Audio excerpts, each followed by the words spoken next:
All right, what's going on, you guys? Nick here with Nick Strength and Power. I just wanted to make a video about the reign of Mr. Olympia Lee Haney, so the Lee Haney era of bodybuilding.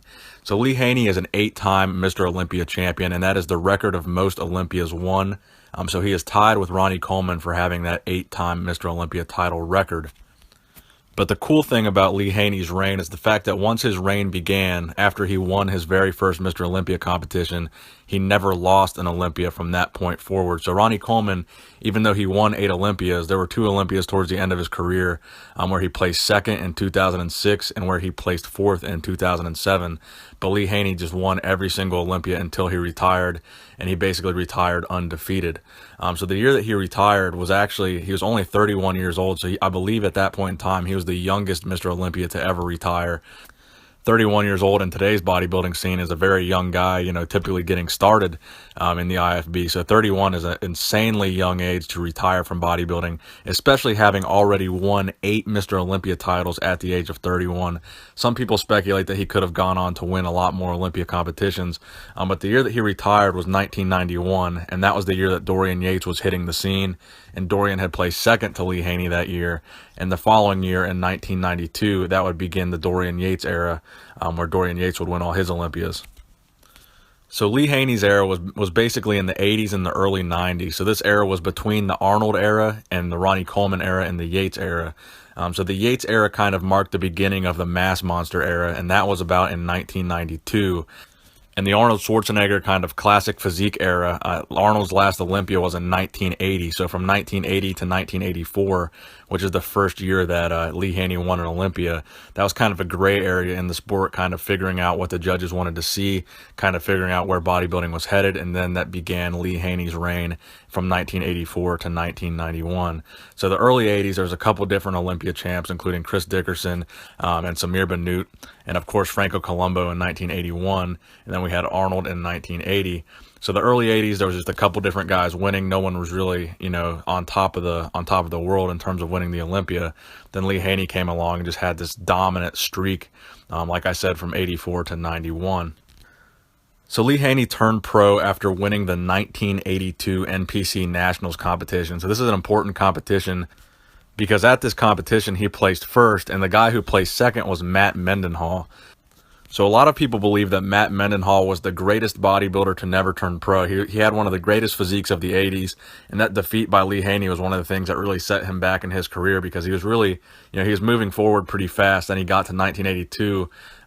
That was the closest he ever came to really being successful at the Nationals, and from that point on, he just didn't have very good luck. He competed in the Nationals several times after 1982, but he never placed very well. So that was probably his best placing, you could say, behind a future 8-time Mr. Olympia. Second place at Nationals was Matt Mendenhall's probably most noteworthy competition. So that's one of the things that Lee Haney is also known for as well, was that head-to-head battle that he went to with Matt Mendenhall in 1982. So during his pro debut in 1983, he placed pretty well in several of the Grand Prix competitions leading up to the Night of Champions. So he won the 1983 Night of Champions, beating guys like Albert Beckles, Johnny Fuller, Danny Padilla, and some other very good pros that competed at that year's Night of Champions. So again, this was his first year as a pro bodybuilder. So that's a very big win, and really built up a lot of momentum for him going into the 1983 Mr. Olympia.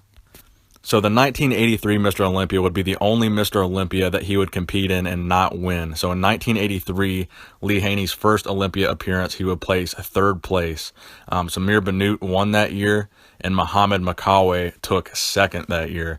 So Muhammad Makawe was one of his biggest rivals, Lee Haney's biggest rivals, and he actually beat Lee Haney several times at some of these other shows. He was one of the only guys that actually defeated Lee Haney in terms of placings.